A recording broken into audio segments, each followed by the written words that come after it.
Did I scare you? Sorry to keep you all waiting, but it's time for my next review, X-Men First Class. A prequel slash reboot to the previous X-Men films, or a preboot?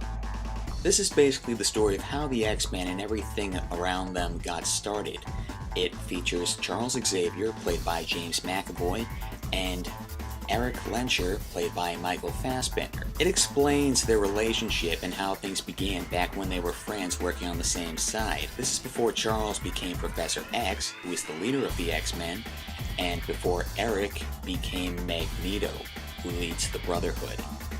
Basically, two rival groups aiming to promote their own beliefs on mutants in their relationship to humans. Of course, that's assuming that mutants don't really consider themselves to be human. Personally, I do. I mean, they're basically just people with mutant powers. Some of them possess mutations which make them appear strange, give them inhuman characteristics, but essentially they're still people. But that's not really the point.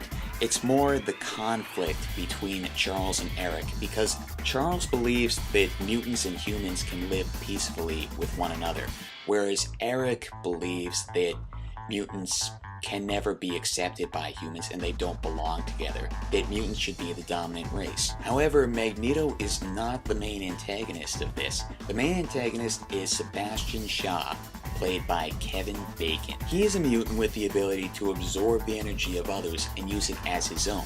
It also helps maintain his youthful appearance, or at least as youthful as Kevin Bacon can look, being in his 50s, but that's what makeup is for.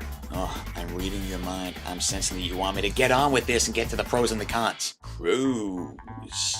My first pro being the acting. Nearly everyone is perfectly cast, especially those who play returning characters from the previous films, albeit much younger. I can easily see James McAvoy's Charles becoming the Patrick Stewart one that we've seen in the previous films. He comes off as both intelligent and charismatic, which is good, because we want to sympathize with him and feel that maybe mutants and humans actually can live in peace, despite all that goes on. He actively promotes his beliefs that humans and mutants can come to live peacefully as one, in spite of all the tensions he faces throughout his work.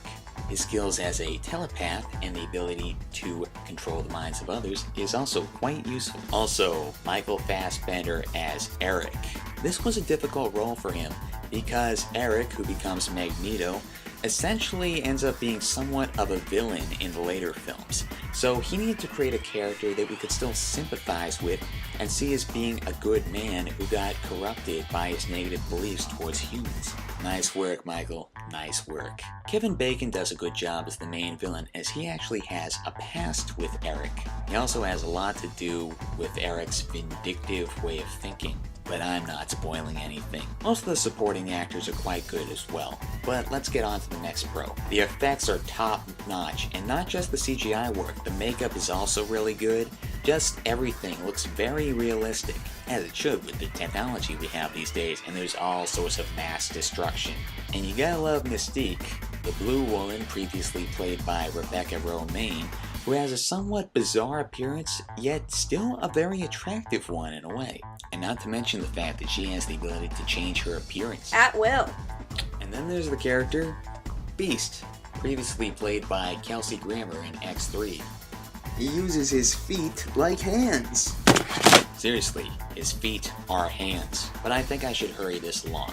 So, my third pro would be the pacing. It's near perfect. I don't think any scenes really feel unnecessary. They all work to further the plot, and everything moves along at a nice, even pace. There is one sequence where things slow down a bit, but it's more of a training sequence where all of the new recruits are experimenting with their powers and learning to hone them and perfect them. There is also a scene where the younger mutants are choosing names for themselves. Obviously, there's Mystique, who can change her appearance at will, so she's very mysterious. There's Darwin, who can change his body in order to adapt to his environment.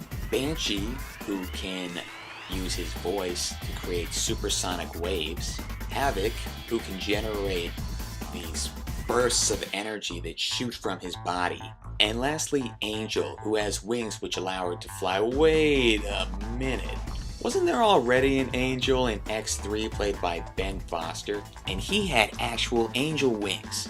This woman should have been called Dragonfly because her wings look a lot more like that. Though Charles and Eric's nicknames just kinda come out randomly. Mystique is like, you should be Professor X, and you should be Magneto. Shouldn't it be pronounced Magneto?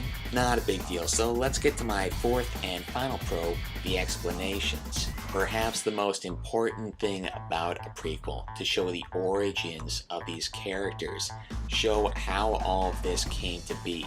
It shows how Charles and Eric met, their relationship back when they were allies, and also explains the origins of Mystique and Beast, and well, basically the whole founding of the X-Men and the school. We see them recruiting the young mutants, and we even see an early version of Cerebro, a machine which Xavier uses in order to track down other mutants. It's like an amplifier to his telepathic senses. I should probably also mention that despite the plot and such being a work of fantasy and sci-fi, this does actually have kind of a real-world feel to it. The film is set in 1962 and deals with the Cuban Missile Crisis. The way the mutants live and the world around them is basically your average everyday kind of Earth. And I think that's the way it should be, as these mutants often try to blend in with society. Con time. I only have one real con with this film, a continuity error, which may be a minor spoiler. This movie shows how Xavier lost the use of his legs and ended up in his wheelchair. This contradicts the opening scene of X3, as it clearly shows that Xavier can walk at that time. And that scene is set in the 80s, whereas this movie is set in 62. In fact, there are several changes in continuity. However, this movie is apparently meant to be both a prequel and a reboot, as I mentioned earlier. So, even though it is set before the other ones and bears a few references to them, it is really meant to restart the franchise so they can kind of do some of these movies over again. And you know what? I'm okay with that. Though there is one little cameo that definitely references the other films, and it's pretty humorous, but I'm not going to spoil that. And that about sums up my thoughts on this film. It's rated PG-13, it's got a lot of fighting in it, but nothing too bad, and it does have some language. There's one F-bomb, but it's used to comedic effect, which I think worked really well. The film also runs at 2 hours 12 minutes, an excellent runtime for a prequel. It does an excellent job at explaining everyone's backstories and giving them true justice. So my final verdict on this film, 2 thumbs way up. It is easily the best film I've seen yet, and quite possibly the best film I've seen so far this year. And so I give it 9.5 out of 10. Epic. And you will now forget you ever saw me here.